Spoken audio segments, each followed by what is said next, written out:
Assalamualaikum warahmatullahi wabarakatuh. Nama saya Digdivo Novel Muhammadi, NIM 476.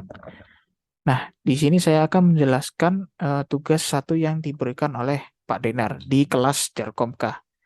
Nah, pertama-tama kita menambahkan 4 device terlebih dahulu, yaitu saya menggunakan laptop di sini, 4 laptop, dan 1 switch.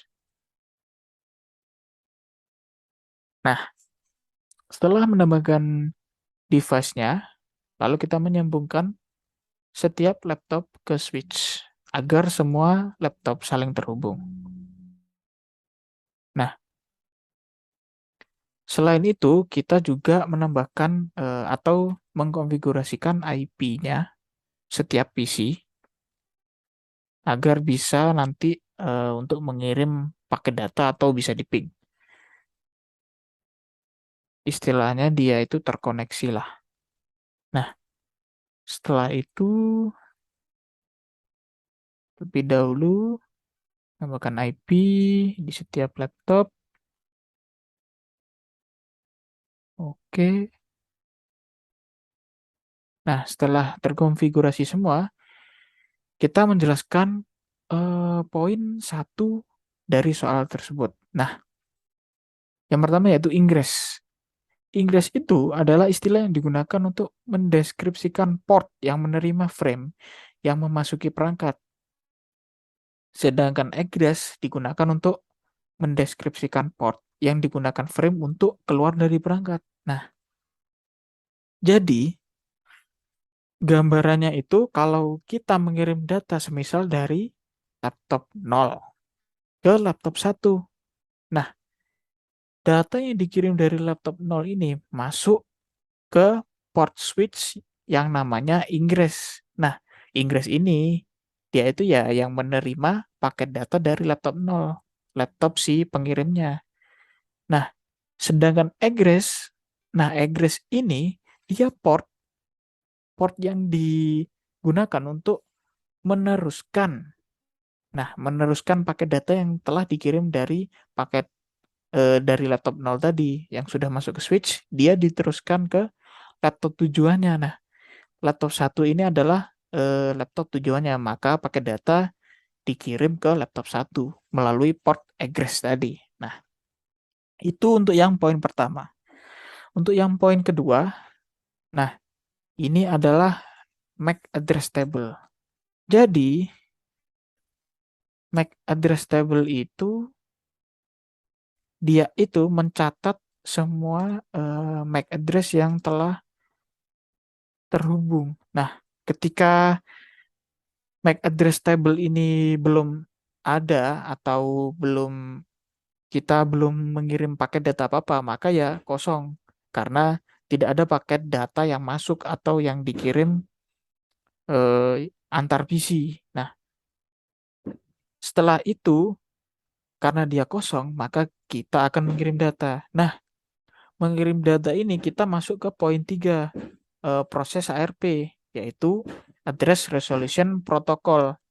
Protokol yang bertugas untuk mencari tahu alamat hardware atau MAC address. Nah, sebentar. Kita masuk ke simulation terlebih dahulu. Kita centang yang ARP sama ICMP-nya. Nah, setelah itu kita coba tes mengirim pakai data dari laptop 0 ke laptop 1. Nah, dia ini terlebih dahulu langkah awalnya yaitu menerapkan teori ARP. Nah, ARP ini dia dari laptop 1, dia mengirim broadcast kepada seluruh laptop. Nah, selain di laptop 0. Nah, laptop di sini ada 3, laptop 1, laptop 2, laptop 3 yang di broadcast.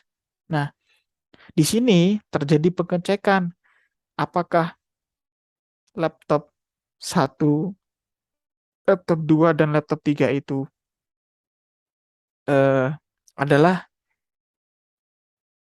device yang mana yang dituju sebenarnya, laptop 1 atau laptop 2 atau laptop 3. Nah, ketika dia itu sampai ke laptop 1 karena dia IP-nya sama emang yang dituju oleh laptop 0, maka dia itu langsung mengirim feedback bahwa dia itu alamat yang sebenarnya yang dituju dari laptop 0. Maka dia mengirim feedback kembali ke laptop 0. Nah, ketika tadi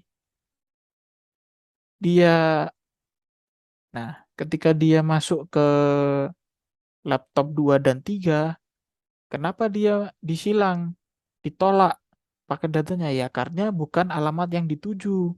Yang dituju itu cuma laptop 1. Nah, oke, laptop 1 mengirim feedback ke laptop 0. Nah, setelah dia mengirim paket, sorry, setelah dia mengirim feedback, nah dia itu langsung mengirim paket datanya. Nah, ARP ini dia itu hanya sebuah pesan atau apa istilahnya ya, broadcast.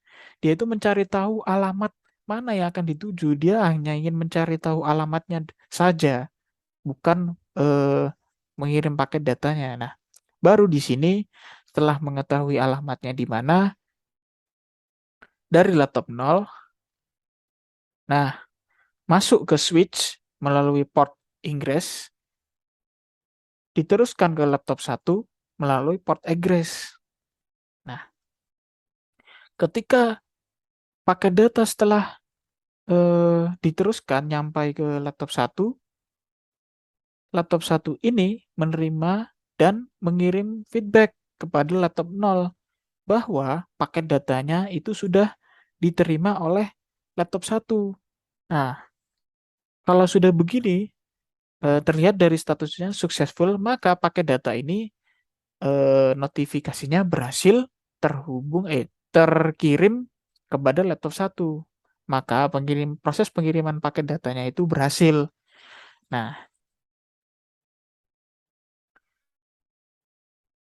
tadi kan sudah di poin 2 itu untuk MAC address table-nya kan masih kosong karena kita belum mengirim paket data apa-apa. Nah, setelah kita mengirim paket data, seharusnya sudah terisi karena tadi sewaktu dia itu mengirim broadcast, nah dia itu kan sudah ketahuan yang alamat dari MAC address dari laptop 1 yang diterima. Maka dia itu di-save di MAC address table yang bagian yang laptop 1, jalur yang laptop 1. Nah, dicatat di sini. Dia itu habis di broadcast disimpan di sini. Nah, itu untuk yang poin kedua. Nah, untuk yang poin ketiga, untuk yang poin keempat, learning sama forwarding. Learning itu proses mengingat alamat hardware dari sumber frame-nya yang diterima, interface-nya, serta memasukkan informasi ke database MAC. Nah, ya itu tadi, learning itu ketika proses dia itu mengingat alamat tadi, mengingat alamat yang dari laptop 1 ke laptop 0, MAC address-nya, disimpan ke MAC address table tadi, itu learning. Kalau forwarding, itu adalah ketika dia itu meneruskan pakai datanya dari switch mau kemana. Nah, yang menentukan mau kemananya itu ya kembali lagi kepada database MAC-nya. Kalau dia itu sudah tersimpan di database MAC-nya, mau kemana, semisal mau ke laptop 1, ya berarti dia meneruskannya ke eh, laptop 1. Nah, jadi learning itu sama forwarding itu sebenarnya beda konsep, tapi sebenarnya satu jalur gitu, satu arah. Ketika sudah diingat alamatnya, lalu ketika forwarding kita tinggal meneruskan berdasarkan alamat yang sudah disimpan. Seperti itu. Itu untuk penjelasan dari saya. Apabila ada salah kata, saya mohon maaf. Wassalamualaikum warahmatullahi wabarakatuh.